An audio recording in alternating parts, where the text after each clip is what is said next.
Okay, I'll start again.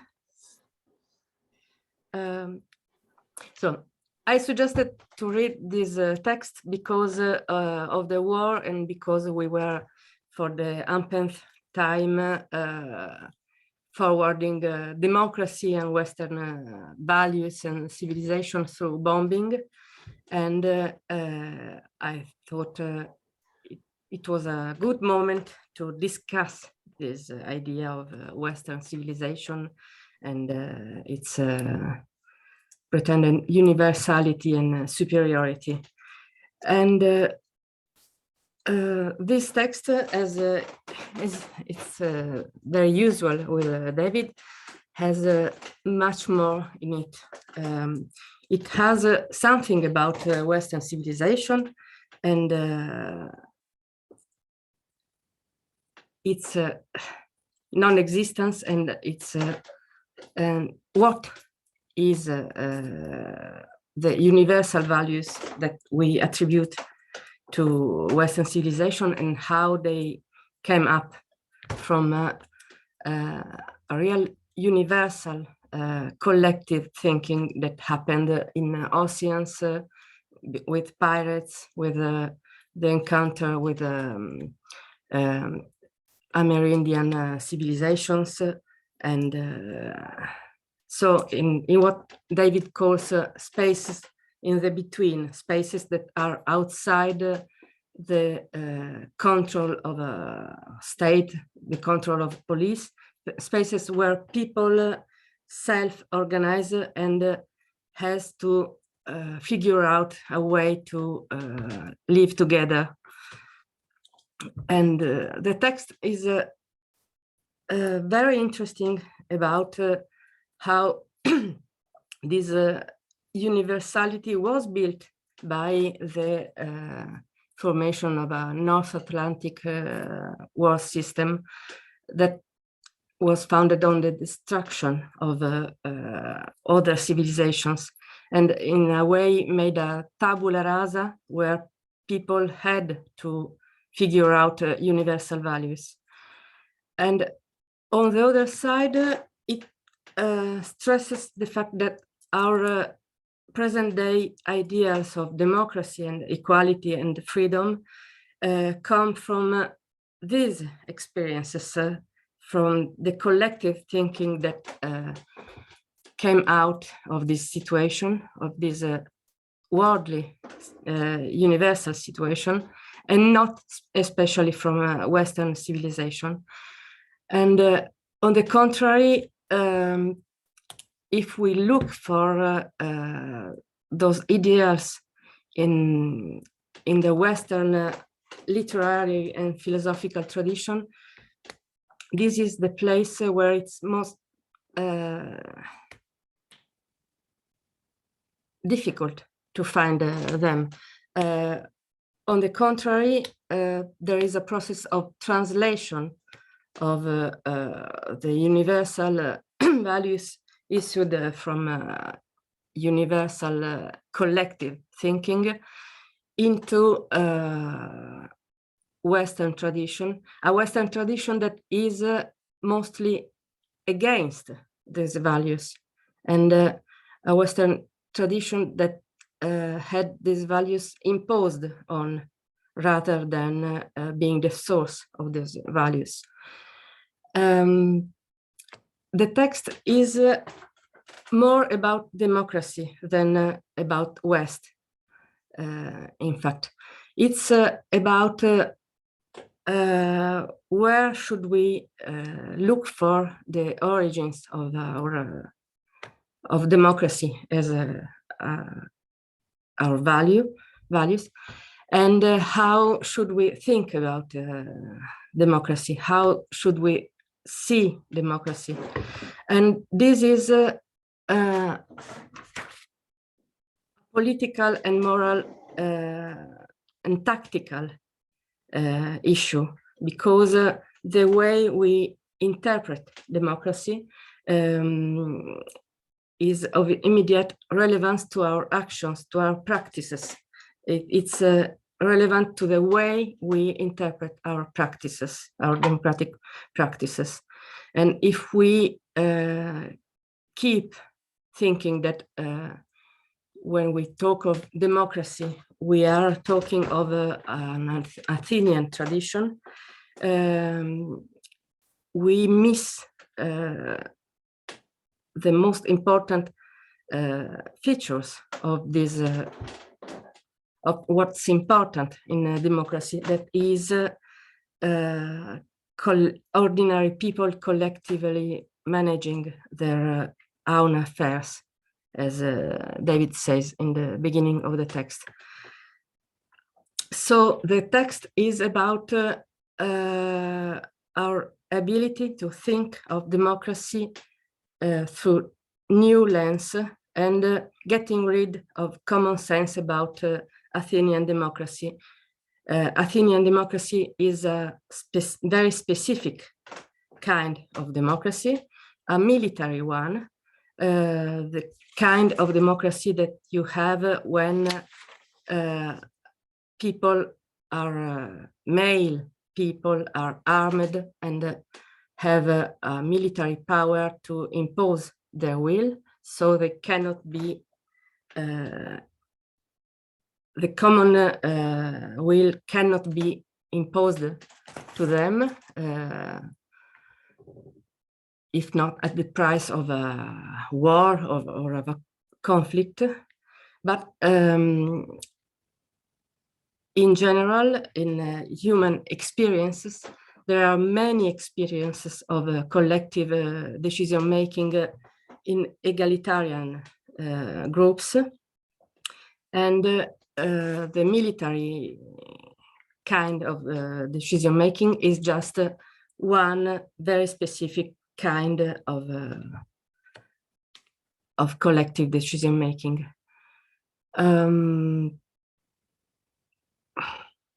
Just a sec. So tonight we are discussing part 2 and part 3 of this text. That is, democracy was not invented, and oh, sorry, I lost the title of the second part. Please help me.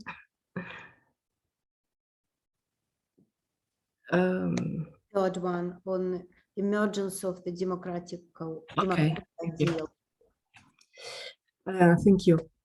So a short resume of the second and third part. Democracy was not invented.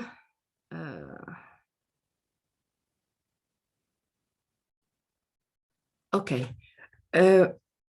We can think of democracy either as an Athenian model that is a military model founded on violence and on coercion of the minority, or as in a broader sense, as a community making decisions in an egalitarian way. David strikes the importance of the second kind of democratic decision-making, and stresses the fact that Athenian military democracy is just one kind of it, and stresses the importance of consensus decision-making as a way to find decisions when, to take collective decisions when you have no way of coercion of on members of the community, or at least when you want to avoid coercion. He says our specific way of majority decision-making is a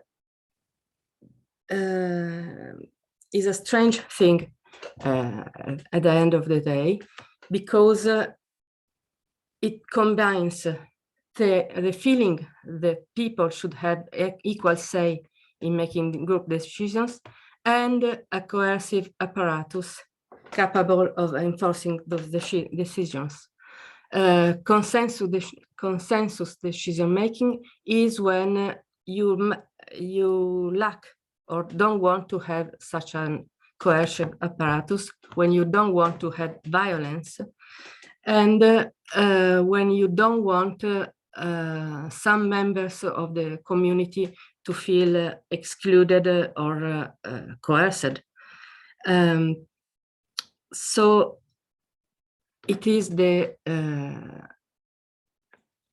decision making appropriate for when to respect the three freedoms of the dawn of everything. The freedom to disobey as first.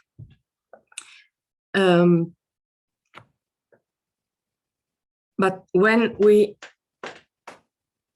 in Western tradition, democracy is not so much this kind of collective decision making, even if this kind of decision making is everywhere through human history and even European history. It's in commons, in Middle Ages, in villages, in all the spaces in the between that are not under strict control of a state. But in Western tradition, democracy is Athenian democracy, and it is a bad thing all through the Western tradition. It's a mob rule overall, and very few people in the history of Western tradition think it's a positive thing. This afternoon I asked Sarah, we are discussing Spinoza, and Spinoza is one of the very few philosophers that talks positively about democracy, and this is very strange, not uncommon in history of philosophy. In Western tradition, democracy is an ugly mirror for is like circus, is mob rule, is something that happens when is violence, is disorder. It's interesting to think that in our history, democracy is much what is now called anarchy, as referred to as disorder and even mob rule, lack of rules, even lack of collective decision making. It's very interesting in this chapter, the idea of ugly mirrors. That is the idea that those in power promote institutions that reinforce the sense that popular decision making can only be violent, chaotic, and arbitrary. The meaning of the word democracy changes only in the 19th century, and it changes under the pressure of people, of a farmer or of common people. And since it has a positive meaning for people, politicians start using this term, but at one price, that is to depotentiate it and to simply replace the word democracy at the place of the word republic. What we have today, what we call democracy today, is rather what the founder fathers of the USA would have called a republic. And the price for this depotentiation is also that we call democracy a representative model that has nothing to do either with the Athenian democracy or with any kind of egalitarian decision-making form in the history of human beings. I think this is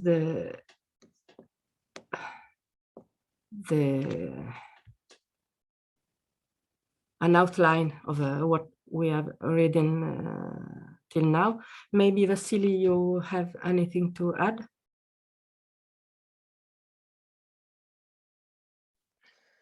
Yes, but Max has a question first. Do you want to ask your question, or what is that an intervention, a little conference that you want to make? Yeah. Before, I don't know. Yeah. I made a little cartoon animation that I'd be really happy to share. It's basically the parenthetical note, which I found quite interesting as to how we're framing ourselves constantly. I've not shared a video before, so how do I share my screen? Just make your co-host so you can. Yeah, I think you have to be. Yeah. Okay. But it started off as I'm not a writer, so it started off as a sketch, and it just kept going and going, and it became a small animation that I thought would be nice to share. Fantastic.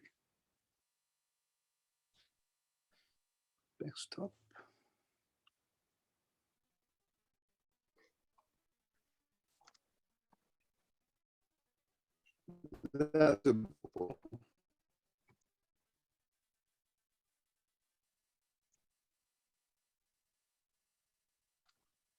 Can everyone see?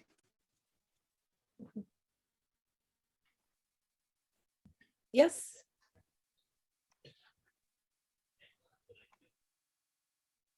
Oh, hang on. Max, we can only see your desktop at the moment. Oh yeah, okay, that's fine.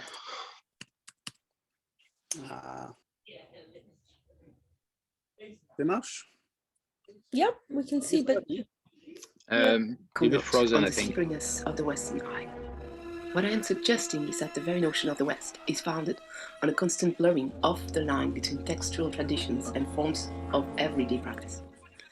To offer a particular vivid example, in the 1920s, a French philosopher named Lucien Lévy-Bruhl wrote a series of books proposing that many of the societies studied by anthropologists evinced a pre-logical mentality.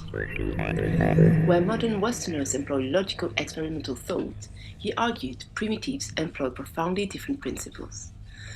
The whole argument need not be spelled out. Everything Lévy-Bruhl said about primitive logic was attacked almost immediately, and his argument is now considered entirely discredited. What his critics did not, generally speaking, point out is that Lévy-Bruhl was comparing apples and oranges. Basically, what he did was assemble the most puzzling ritual statements or surprising reactions to unusual circumstances he could cull from the observations of European missionaries and colonial officials in Africa, New Guinea, and similar places, and tried to extrapolate the logic.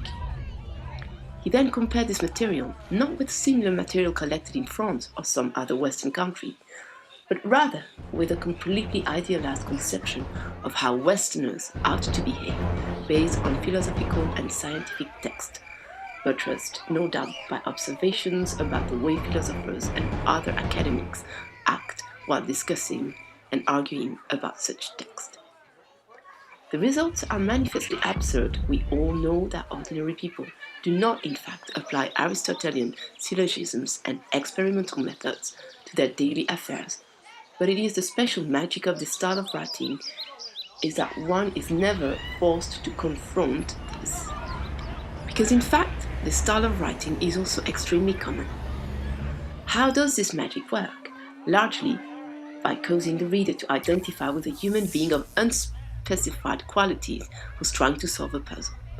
There is a tendency to show a common sense narrator confronted with some kind of exotic practices. This is what makes it possible, for example, for a contemporary German to read Tacitus' Germania and automatically identify with the perspective of the Italian narrator. Hence, the entire history of the West can be framed as a story of inventions and discoveries. More than anything else, the Western individual, in Levi-Brill, or for that matter most contemporary anthropologists, is more than anything else precisely that featureless, rational observer, a disembodied I, carefully scrubbed of any individual or social content that we are supposed to pretend to be when writing in certain genre of prose. It has little relation to any human being who has ever existed, grown up, had loves and hatreds and commitments. It's a pure abstraction. Recognizing all of this creates a terrible problem for anthropologists. If the Western individual doesn't exist, then what precisely is our point of comparison? It seems to me, though, it creates an even worse problem for anyone who wishes to see this figure as the bearer of democracy as well. If democracy is communal self-governance, the Western individual is an actor already purged of any ties to a community. While it is possible to imagine this relatively featureless, rational observer as the protagonist of certain forms of market economics, to make him and his, unless otherwise specified, presumed to be male, a democrat seems possible only if one defines democracy as itself a kind of market that actors enter with little more than a set of economic interests to pursue. This is, of course, the approach promoted by rational choice theory, and, in a way, you could say it is already implicit in the predominant approach to democratic decision-making in the literature since Rousseau, which tends to see deliberation merely as the balancing of interests rather than a process through which subjects themselves are constituted or even shaped. It is very difficult to see such an abstraction, divorced from any concrete community, entering into the kind of conversation and compromise required by anything but the most abstract form of democratic process, such as the periodic participation in elections. Sorry. Wow, cool. I love it. Did that work okay? Yeah, that's Oh, amazing. good. I'm glad. Could you put it somewhere because it was very shaky for me, somewhere that we can view it again? Yeah, I didn't know where best to put it. Can we put it on Museum of Care website? That's really, if you're ready to share that. Yeah, no, I don't know. It's when, yeah, it started and I kept going and it got sillier and sillier. But yeah, anyway, cool. Well, I'm glad I did that. But yeah, I found that chapter quite important, I think. But yeah. Yeah, maybe can you send it to me via email? Maybe upload it to Museum of Care. Yeah, if I upload it to Google Docs or something, would that be best? Yeah. Cool. Super. Thank I'll you. do that later. Amazing.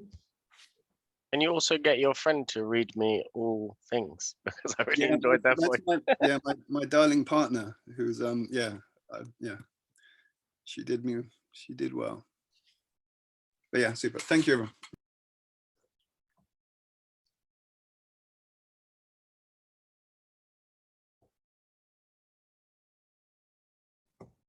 Yeah, that was amazing. So, Vasily? I was wondering, Max, who's reading the text? Yeah, no, it's my partner. Okay. My partner Jamila. I did it myself first, and it was horrible. You know, like I've got one of those anyway. But yeah, I asked my partner to do it, and I don't know. I think having a female voice as well.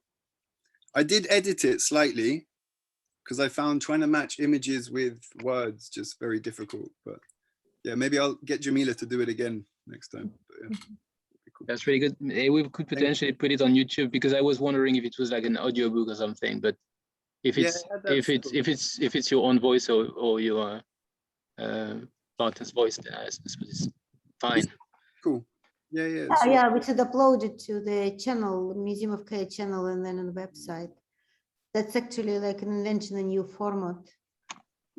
no, And I rewatched it because it was a bit shaky. yeah, no, I shaky. can imagine. I think my internet connection Yeah. is not the best, but yeah, I'll get that sent to Nika as soon as possible. That'd be cool. Cheers, guys. Yeah. Okay. Yeah. No worries. Yeah. Avi, do you want to say something? I just had a question which was raised in the video, Oh yeah. the text. Then yeah. Go ahead, please. The question that Graeber or Jamila asked was, so what is your point of comparison? And then it goes on to talk about other stuff, but doesn't come back to that question. Point of comparison being, if you're not thinking of this one size fits all floating eye, then what do you belong with? I don't know. I was just curious if that's a good question.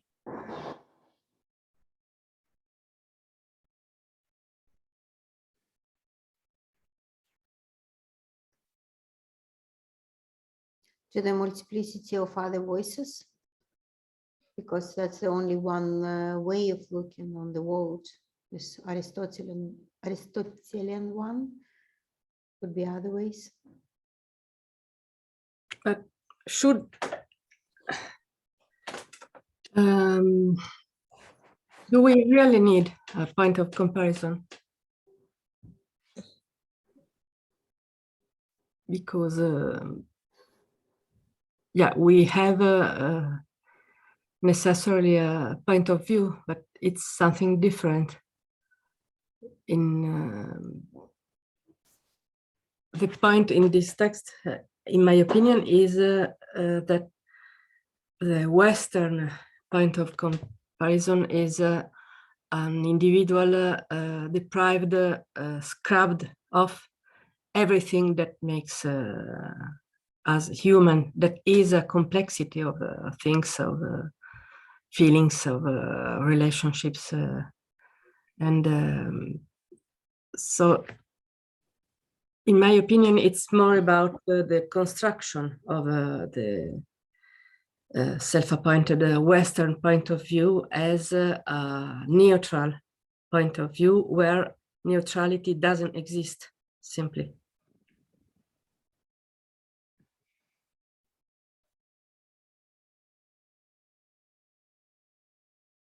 Sorry, I must open the door to my cat because she's meowing. I was going to say that it might be like just a question, but yeah, we could have a discussion about that. It might be just be a different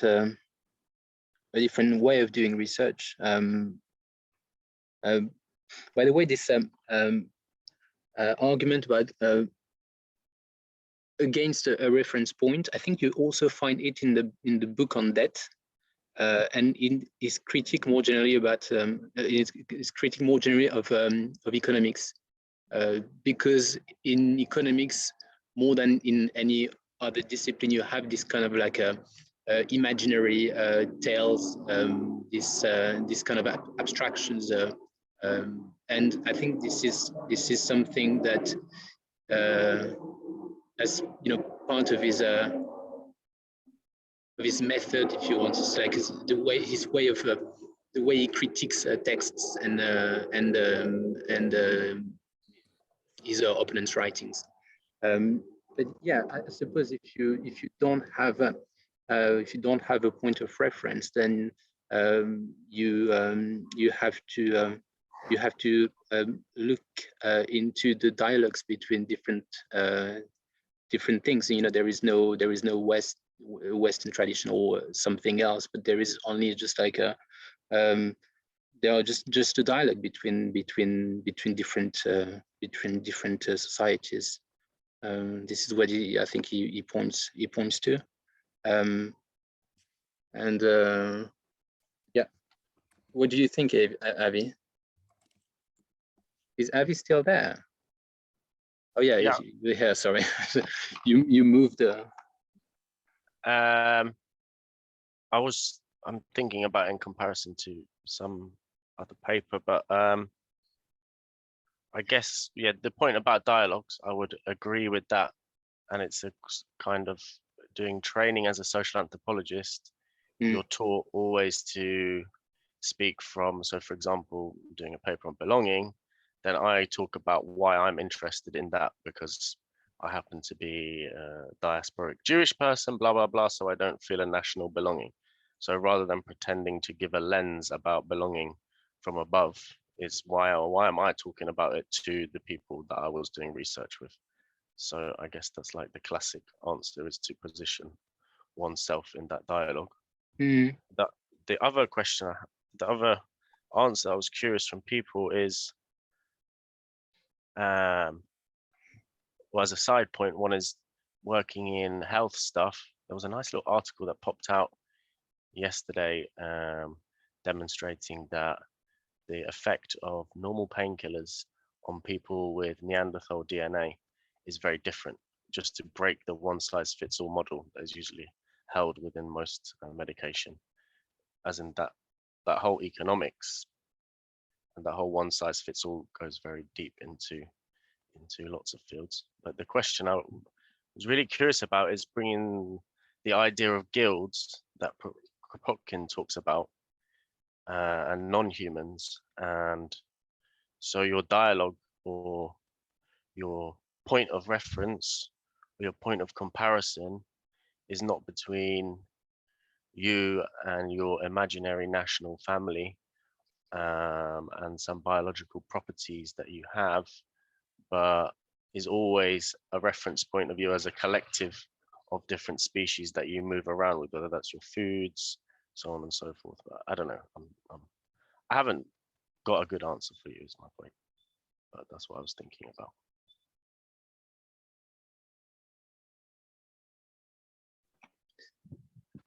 I mean, it talks about that. I mean, it talks about comparison, the notion of comparison, which is, in a sense, the this foundational method of anthropology. It talks about it briefly in his essay that we looked at in this same reading group called "Culture as a Creative Refusal." I remember, Nika, you were actually reading the introduction of it, and this is very much about that. He's not saying that we have to rule out completely the comparative analysis, because it's just like it's obviously very important. We especially coming from someone who was trained by Marshall Salins. I think this is more about like a diversity of references, right? It's also like I suppose just the normal kind of like a critique of ethnocentrism, but said a bit differently, right?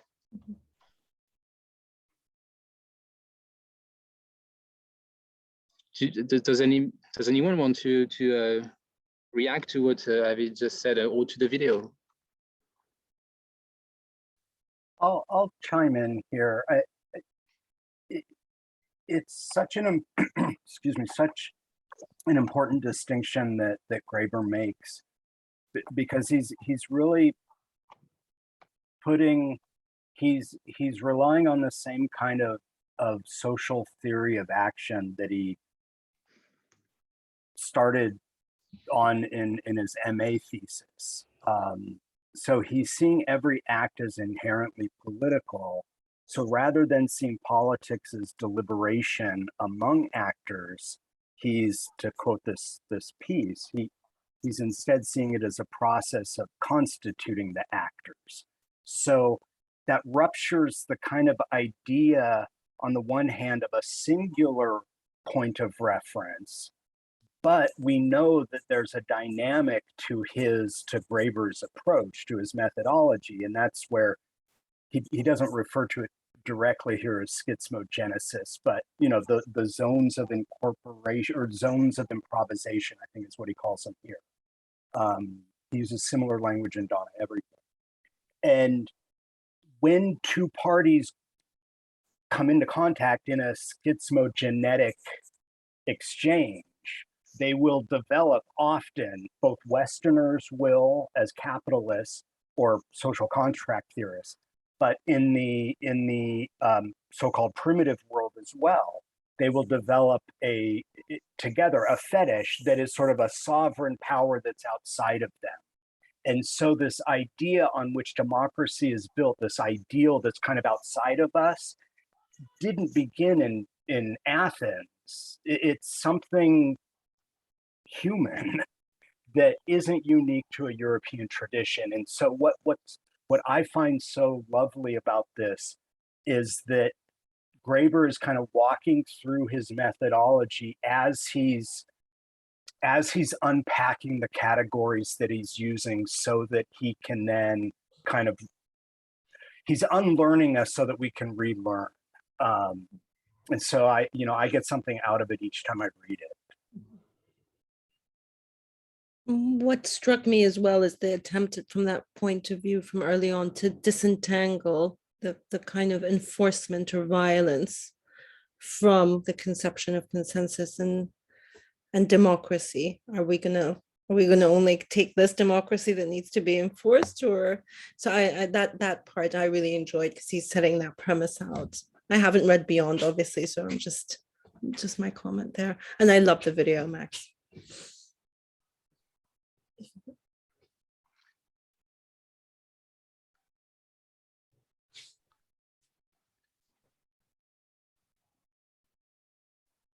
Okay, also maybe I want to share a little story that when we were in New York with my son Benjamin and David, we went to Metropolitan Museum, and of course we went to this part of the museum with lots of weapons and knights and things like that. And so David just give us an excursion about weapon history and how, what was invented and how it's correlated to the social structures. Like he was very fascinated about, I forgot the name of this weapon that was invented in Switzerland. Like when they were able to get the knights with some special hooks from the horse. So this connection between technology of violence, democratization also of technology of violence, and the social structures that exist was really, really like a big deal for him. We were like then planning to continue the children books that we were doing with one of the about weapons, what is weapons, and put all these examples and like little sketches of how this type of violence exists and what it's led to. So that's one story. And another story I already shared it with Vasily is this actually seems so obvious, at least maybe for the people in this group, the contradiction between the Republican arrangement and the direct democracy or the Greek democracy, but it's actually not so obvious for many things. So I had a very dear childhood friend that we met in Venice with David, and we had a dinner together. And he was just coming back from the conference about Republic. And he was just saying exactly the same, advocating exactly the same things as David making, kind of dismantling in this text. And yeah, so they just didn't engage in conversation because, and then he commented that it's actually so interesting that it's such a mainstream ideas among the people who consider themselves being also intellectual, but also leftist intellectual, or like, progressives and so on and so forth. Yeah, so it's strange that it's not become the consensus, public consensus, so it didn't penetrate the public imaginary yet. Yeah.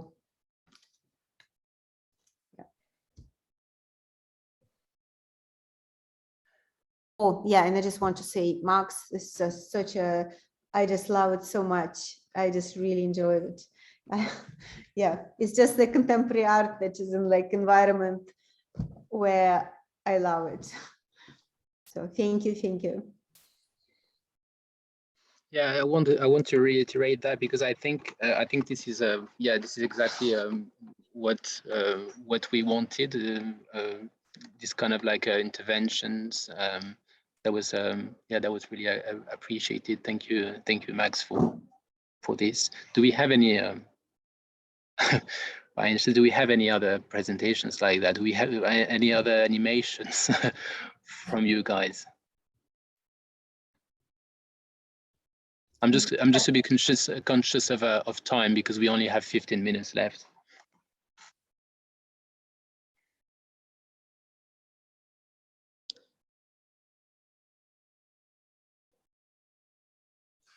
Doesn't have to be an animation. I was just joking. You can just say something. Can I say something? Yeah. There was when he's talking the emergence of democratic ideals, and I guess it's kind of it was with sort of the rise of this idea of democracy as we have it now. And he talks about politicians were increasingly forced to seek the votes of small farmers and urban laborers. And I couldn't understand why. Why were the politicians asking these, I don't know, these people who weren't sort of the powers of the society? But then why did these farmers give the power to these politicians? And I couldn't understand the relationship. Why? I don't know. Does that make sense? So yeah, it was on page 345. And I don't know, just like these politicians needing the farmers to vote for them, but who was getting what out of who? And like, what is it that we are giving our politicians, and why is it that everyone's able to turn their backs and sort of make this world that we're all fantasizing? Well, yeah. I think it has to do with on an institutional level, with the enlargement of census of voting rights, and on a more practical side, with the actual power of the people in the 19th century. That is, they had some revolutions and mutinies, and it was just the expression of the power of the people that was a fact in that moment. And in the, I think it's in the preface of the Democracy Project, David strikes out how democracy is never a concession of from top, and that those in power never want democracy and people's power, but when they are obliged to take it into account, they do their best to disempower, to translate in terms that are practical for them, the values that come from people. And that's why it's so important. The text starts with something is emerging, the problem is what to call it. How we call what we are looking for, what we want to establish, is relevant to our ability to build it. And this is the same reason why those in power had the need to translate in their own terms something that was pushed by from the bottom of society, like democracy. The importance of this term, of this ideal, is that no matter how it's abused, people still are stubbornly supporting it, still request it, still push for it. It's a really shared value for the whole of humanity, and it's humanity that pushes for it. And those in power, when obliged to comply with this push, did their best to flatten it, to translate it in terms that make it unharmful for them. So, or at least that's how I think it happened. Yeah, that's actually a really good question, Max. On voluntary servitude, I don't think David Graeber gives a straightforward answer, and yeah, that's important to point this out. I think you're right to do so. But he tries in his last book, though, he tries to date it, when this all started, and said that there are alternatives. Avi, you wanted to say something? I was just going to say less at a deep level, but once you've got a republic, and from research on farming and hunters, and particularly different periods in the US, once you're in a republic, you need to create an imaginary idea that there's certain people who belong in your club, and farming is a super important part of narratives in many places. So demonstrating in your conquest that I have the farming people, the narrative on side, is an important element normally in some of these republics, but it's just this minor point.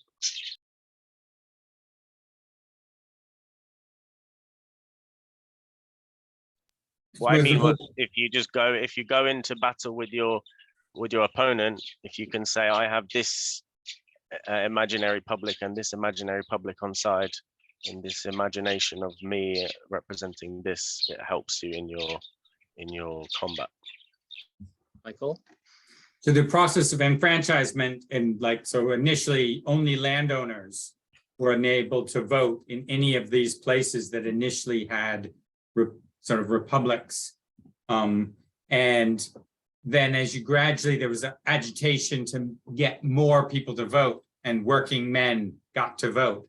And of course, in that process, he names like Andrew Jackson as one of the early endorsers of democracy. And of course, Andrew Jackson was a horrific racist and was enlarging America with by killing Indians. But if you're enfranchising a group slowly with only the most privileged first, you can slowly build out into the system, such that when new people come, they're kind of pleased to get into the system, but they can't change it that much because it's already sort of established in that sense. So that slow process of enfranchisement, where the word democracy is kind of let in because they can't keep it hidden. But they basically changed the meaning of democracy by tying democracy, which is this normal experience of people being together in any situation and making decisions together, with voting. I think they had that little spot where they say representation is normally people are represented before the king, which was, and so they've tied in all these different techniques of governance to build a system where you're engaging with what people want, what people need, but you're still limiting them. And that's, you end up with a representational democracy rather than a direct democracy. You end up with a republic rather than a democracy of people making decisions without necessarily a state. So those are that whole process of I don't know, he uses the term recuperation in a later section of the thing. That seems why, and it's literally that these guys needed the vote. So of these people who now got the vote. So right? We'll say what they need to hear. We have to use the word democracy because otherwise somebody else will, and they'll get the vote. And to just put a sort of specific historical point on it, it was in that very time, the 1820s to the 1840s, when Irish workmen became, quote, white. There's an entire scholarly literature on that, and it was actually debated whether or not this new enfranchised white working class would allow the Germanic in origin largely, would allow Irish into their midst. And they were strongly encouraged by the politicians to bring them into the fold because they could outvote blacks. So it, you know, I mean, the white U.S. is this white supremacist place from its, I mean, white supremacy was built into whatever democracy this country pretends to have. No, sorry, Yeah, I also just wanted to add that wasn't it that most of those early American presidents and politicians, they were not only landowners but farmers themselves. So it was kind of just a group participation of the same type, right? Yeah, I mean, the whole history there is really fascinating. So Jackson his party was the Democrats, and Jefferson, going back to Jefferson, the third president, he was a Democrat. But Jackson was known as a populist, and when he won the White House and had the inaugural ball, he let the masses into Washington, D.C. to celebrate, and the Whigs, who were the Tories, you know, were aghast at the sight of, you know, these plebeians, as they were called, storming Washington, D.C.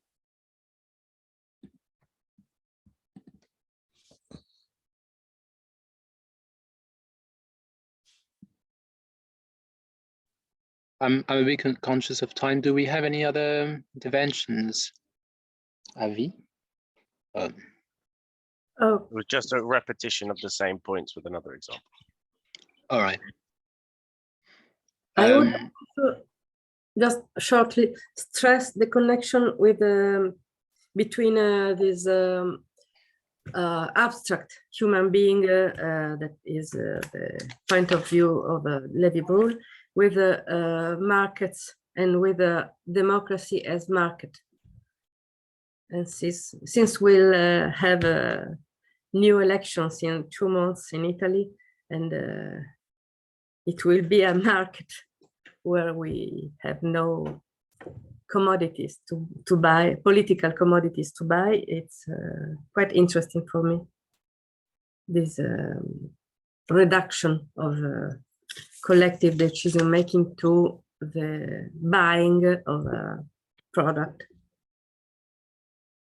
I had a quick question, and it kind of feeds into whatever that we do next, because if I understood right, we're just discussing part 2 and part 3 this time.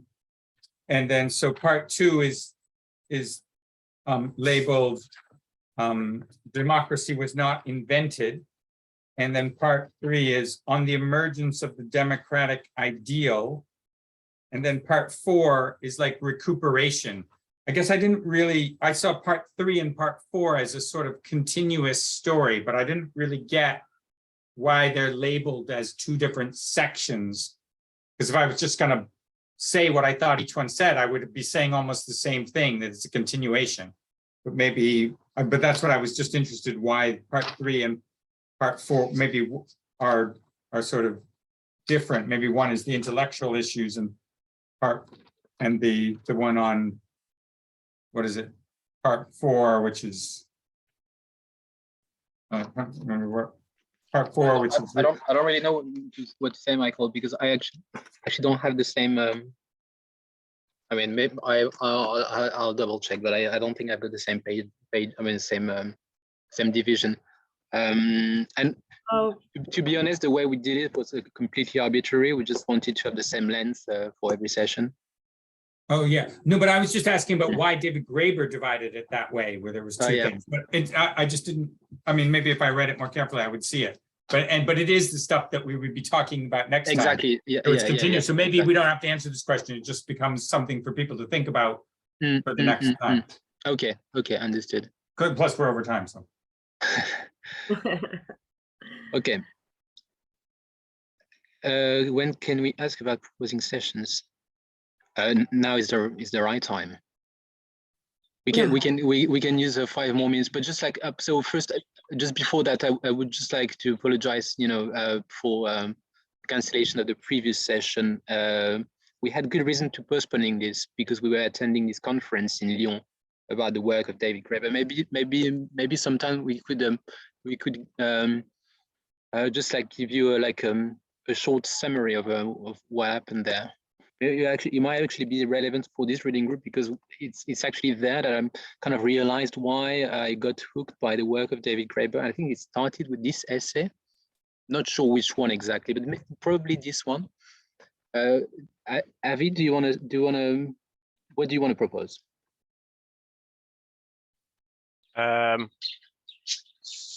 So it's just an idea. I was just talking to a farmer in the US and a farmer in the UK, and we're just having a conversation.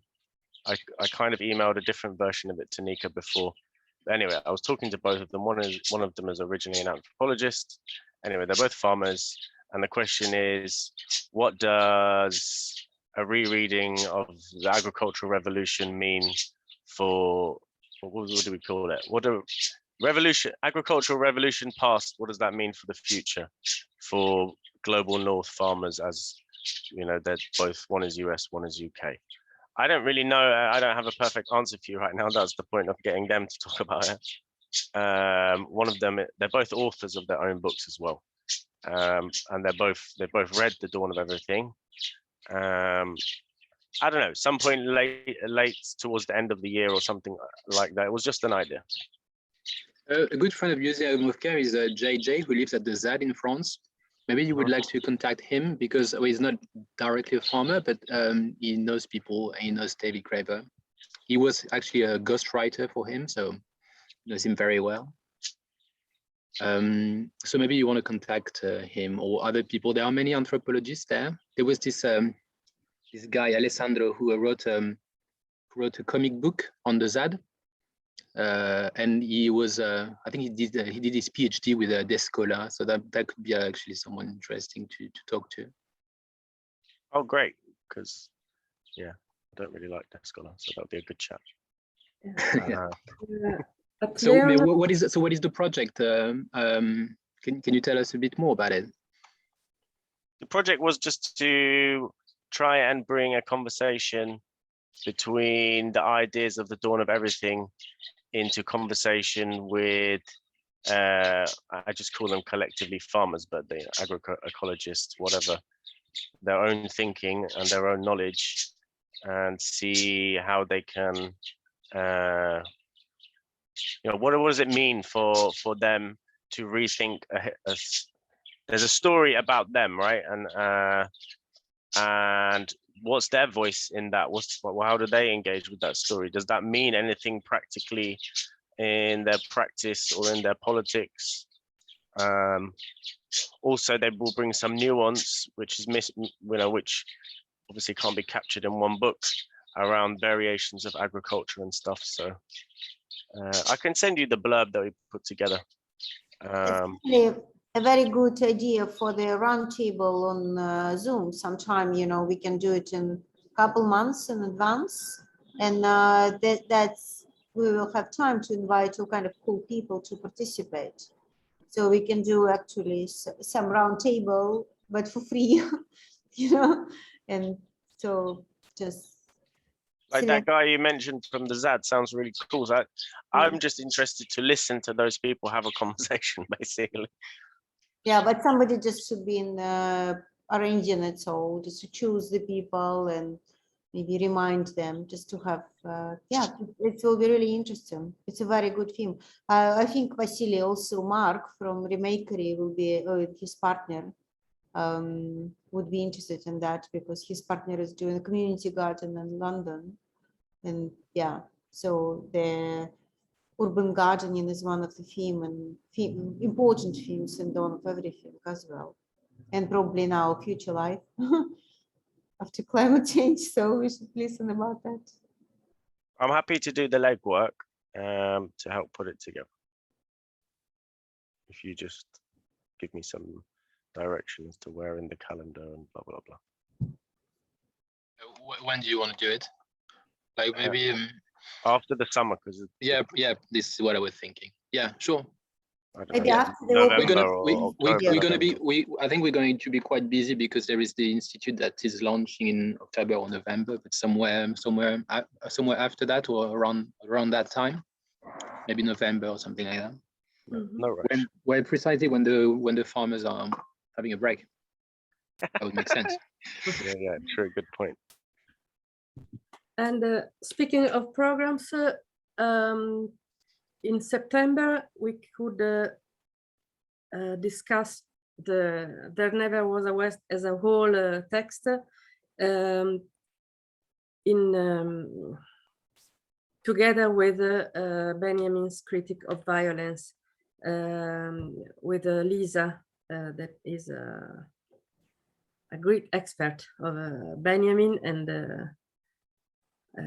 we started some chat about it, and it can really be a great thing because you know, the fifth part of this text is about sovereignty and Walter Benjamin and violence. So I think it can be a very interesting discussion as soon as we are finished with the text and we have a full overview of it.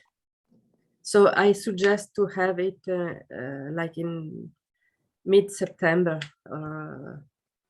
We should find a date, fix a date for it. Sure. Yeah, we could also have another screening of Max's video. I think that would be good to rewatch it together with a better resolution. But Avi, just one thing: there are two comic books about the ZAD. One of them is a piece of shit, and the other one is good. The good one is by Alessandro. Okay, so don't get confused. Shall we wrap up now? Yeah. Okay, cool. Please thank you. Can you put the titles you just quoted in the chat so I can? Okay, be quick because if you can. I know that Nika is going to close the session very quickly, so you have to. Okay, so forget about it. You can just send it. I'm gonna put it. I'm gonna put it here. Up, copy and paste, and I'll see you later. Thank you all for coming, and thank you for your everything you said. Goodbye. Bye.